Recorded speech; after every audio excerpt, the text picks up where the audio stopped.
Olá, este é o Mais 365, um percurso diário com a Bíblia, onde caminhamos pela história da salvação e deixamos que ela dê sentido à nossa própria história. Durante 365 dias, do Gênesis ao Apocalipse, com a tradução da Difusora Bíblica, descobrimos que Deus continua a agir no tempo e na vida concreta de cada um. Eu sou o Francisco e este podcast nasce das equipas de jovens de Nossa Senhora. Lemos a Bíblia inteira, um dia de cada vez, sempre sob o olhar de Maria. Hoje é o dia 190, estamos no período do exílio e vamos ouvir segundo o livro dos Reis 24, segundo o livro das Crónicas 35 e Provérbios 8, 22 a 36. Segundo o livro dos Reis 24. No reinado de Joaquim, Nabucodonosor, rei da Babilônia, pôs-se em marcha contra Joaquim, que se tornou seu vassalo durante 3 anos. Depois, rebelou-se contra ele. O Senhor mandou contra Joaquim as tropas dos caldeus, dos sírios, dos moabitas e dos amonitas. Enviou-os contra Judá para o destruir, conforme ele anunciara pela boca dos profetas, seus servos.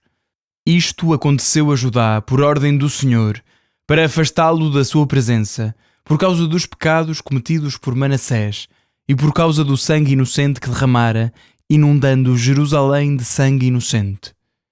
E o Senhor não quis perdoar tal maldade. O resto da história de Joaquim e tudo o que ele fez, tudo isso está escrito no livro dos Anais dos Reis de Judá. Joaquim adormeceu, juntando-se aos seus pais, e seu filho Joiaquim sucedeu-lhe no trono. O rei do Egito nunca mais saiu fora do seu país, porque o rei da Babilônia se apoderara de todas as possessões do rei do Egito, desde a torrente do Egito até ao Eufrates. Joiaquim tinha 18 anos quando começou a reinar e reinou 3 meses em Jerusalém. O nome de sua mãe era Neusta, filha de Elnatã de Jerusalém. Fez o mal aos olhos do Senhor, tal como o seu pai. Foi nesse tempo que os homens de Nabucodonosor, rei da Babilônia, vieram sobre Jerusalém e a sitiaram. Nabucodonosor chegou à cidade quando as suas tropas a sitiavam. Joiaquim, rei de Judá, saiu ao encontro do rei da Babilônia, com sua mãe, com os altos funcionários, com os oficiais e com os eunucos, e o rei da Babilônia prendeu-o. Isto aconteceu no 8º ano do reinado de Nabucodonosor. E como o Senhor tinha anunciado, Nabucodonosor levou dali todos os tesouros do templo do Senhor e do palácio real e quebrou todos os objetos de ouro que Salomão, rei de Israel, fizera para o santuário do Senhor. Levou cativa toda a corte de Jerusalém, todos os chefes e todos os notáveis, ao todo 10.000, com todos os ferreiros e artífices. Deixou apenas os pobres do país. Deportou Joiaquim de Jerusalém para a Babilônia, com a sua mãe, as suas mulheres, os eunucos do rei e os grandes do país. Todos os homens de valor, aptos para a guerra, em número de 7.000, os ferreiros e os artífices, em número de 1.000, o rei da Babilônia levou os cativos para a Babilônia. Em lugar de Joiaquim, o rei da Babilônia nomeou rei seu tio Matanias, cujo nome mudou para Sedecias. Sedecias tinha 21 anos quando começou a reinar e reinou 11 anos em Jerusalém. Sua mãe chamava-se Amital, filha de Jeremias, natural de Libná. Ele fez o mal aos olhos do Senhor, tal como tinha feito Joaquim. Assim aconteceu a Jerusalém e a Judá, porque o Senhor, irritado, queria rejeitá-los da sua presença. Sedecias revoltou-se contra o rei da Babilônia. Segundo o livro das Crónicas 35. Josias celebrou em Jerusalém a Páscoa do Senhor. Imolaram esta Páscoa no 14º dia do 1º mês. Restabeleceu os sacerdotes nas suas funções e animou-os a cumprirem o seu ministério no templo do Senhor. Disse aos levitas que instruíam todo Israel e que estavam consagrados ao Senhor: Depositai a Arca Santa no templo construído por Salomão, filho de David, rei de Israel. Não mais tereis de a transportar sobre os vossos ombros. Agora permanecereis ao serviço do Senhor vosso Deus e do seu povo de Israel. Organizai-vos segundo a ordem das vossas famílias e das vossas classes, conforme as prescrições de David, rei de Israel, e de Salomão, seu filho. Ocupai os vossos lugares no santuário por turnos, ao serviço das famílias patriarcais e dos vossos irmãos. Um turno de levitas para cada família patriarcal. Imolareis a Páscoa e santificar-vos-eis, a fim de a preparar para os vossos irmãos, conforme a palavra do Senhor transmitida por Moisés.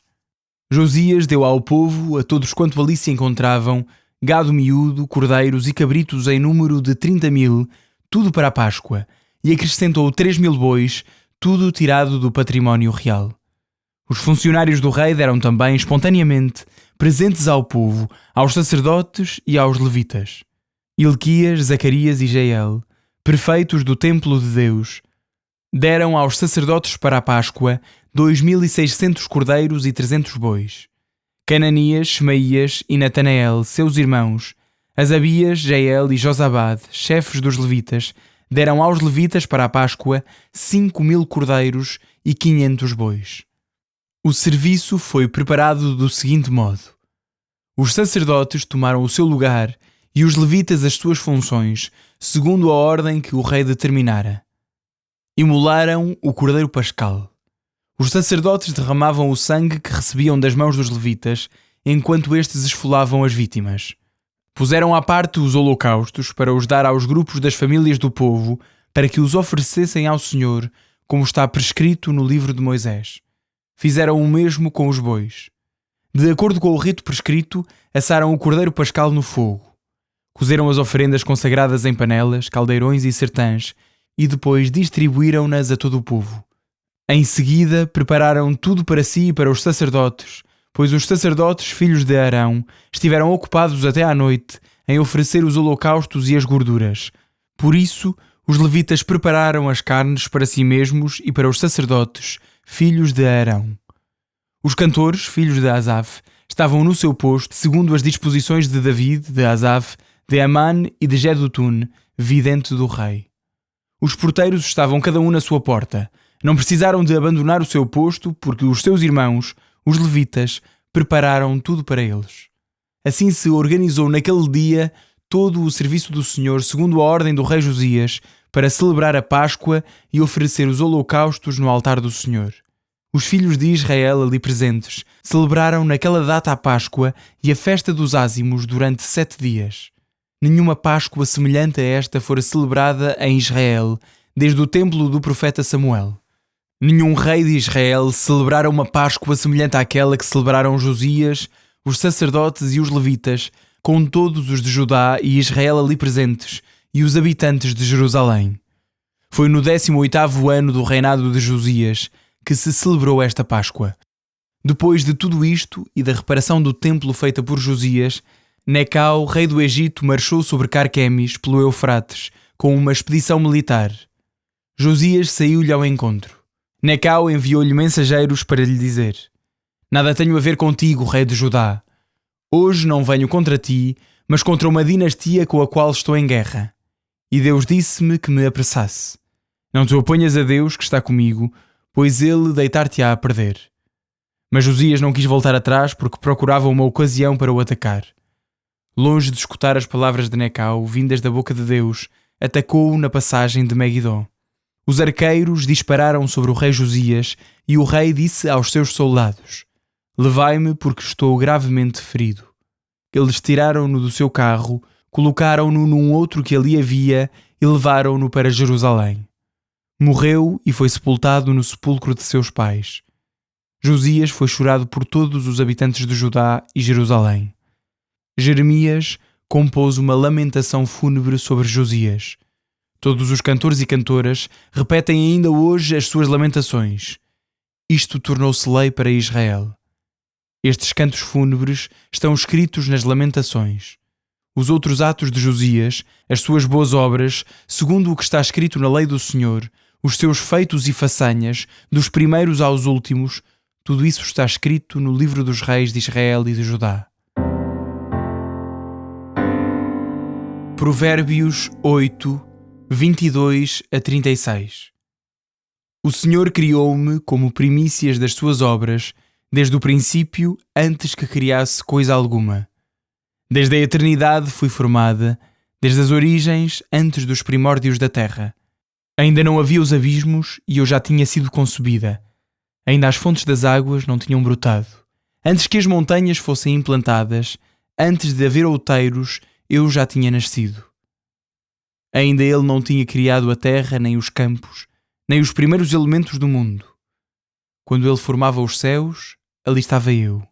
Quando colocava a abóbada por cima do abismo, quando condensava as nuvens nas alturas, quando continha as fontes do abismo, quando fixava ao mar os seus limites, para que as águas não ultrapassassem a sua orla, quando assentou os fundamentos da terra, eu estava com ele como arquiteto e era o seu encanto todos os dias, brincando continuamente em sua presença. Brincava sobre a superfície da terra e as minhas delícias é estar junto dos seres humanos. Agora, meus filhos, ouvi-me. Felizes os que seguem os meus caminhos. Ouvi as minhas instruções para serdes sábios. Não queirais rejeitá-las. Feliz o homem que me ouve e que vela todos os dias à minha porta e é assíduo no limiar da minha casa. Aquele que me encontrar, encontrará a vida e alcançará o favor do Senhor. Mas quem me ofender, prejudica-se a si mesmo e os que me odeiam amam a morte.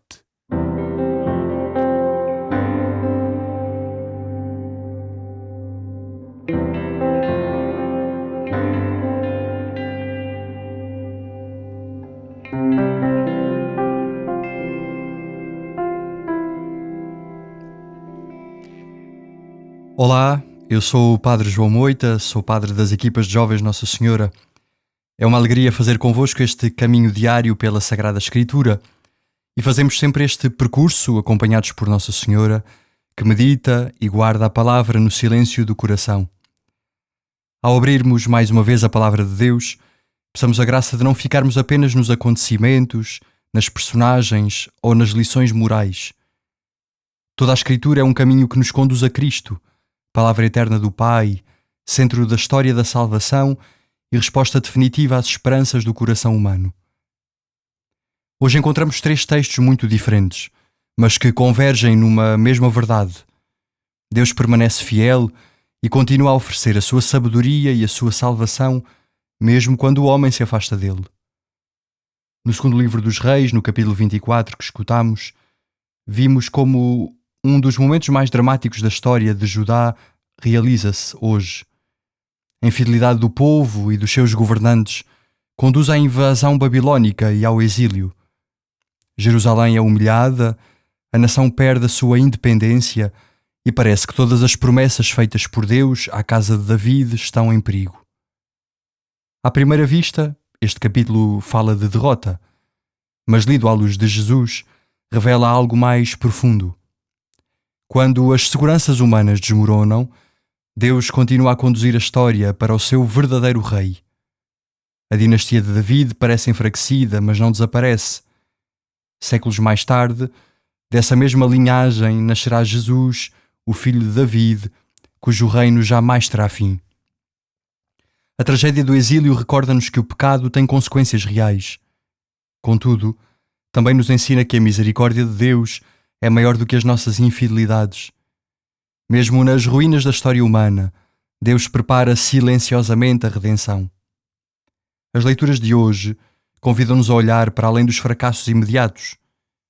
Quantas vezes também nós experimentamos pequenos exílios, momentos de perda, sofrimento, desilusão ou até afastamento espiritual.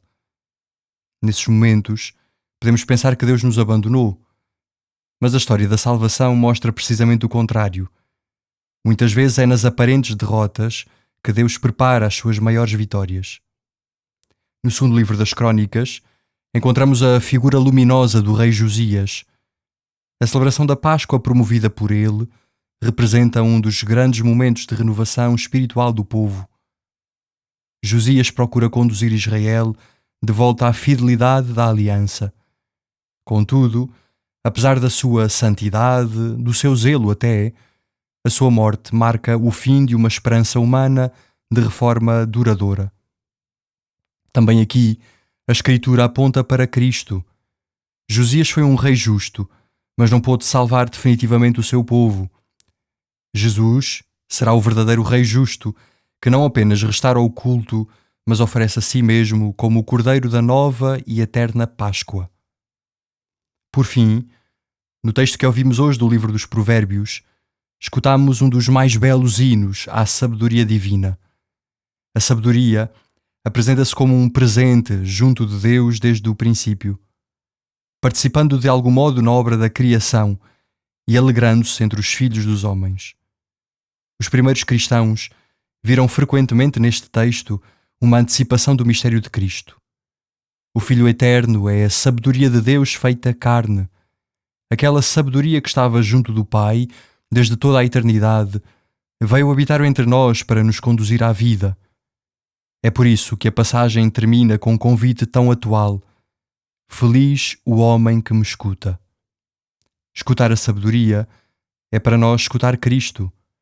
Segui-lo não é apenas adquirir conhecimentos religiosos, é entrar na própria vida de Deus. Como ensinava Santo Agostinho, o nosso coração está inquieto enquanto não repousar em Deus.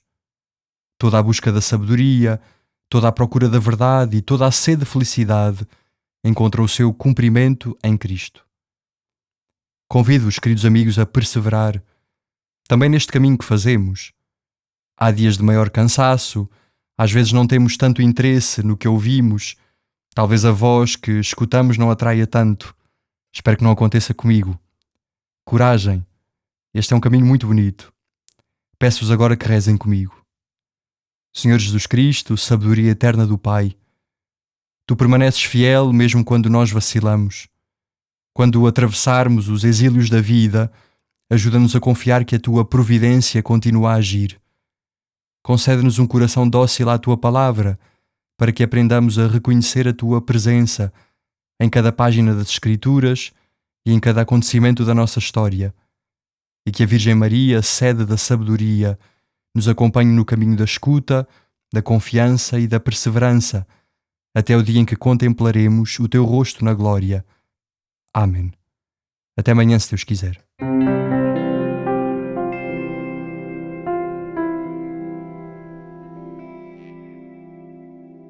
A minha alma glorifica o Senhor e o meu espírito se alegra em Deus, meu Salvador.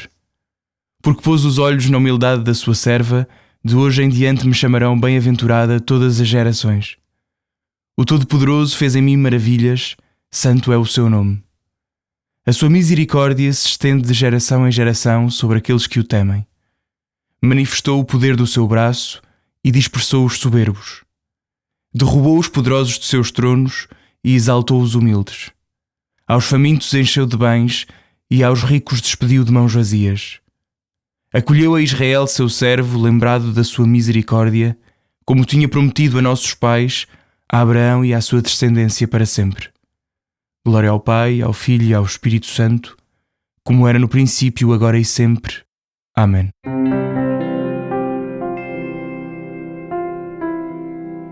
Final do dia 190, mais um dia em que conhecemos uma nova figura cujo nome é bom repetir: Nabucodonosor. Um abraço em Cristo. Até amanhã.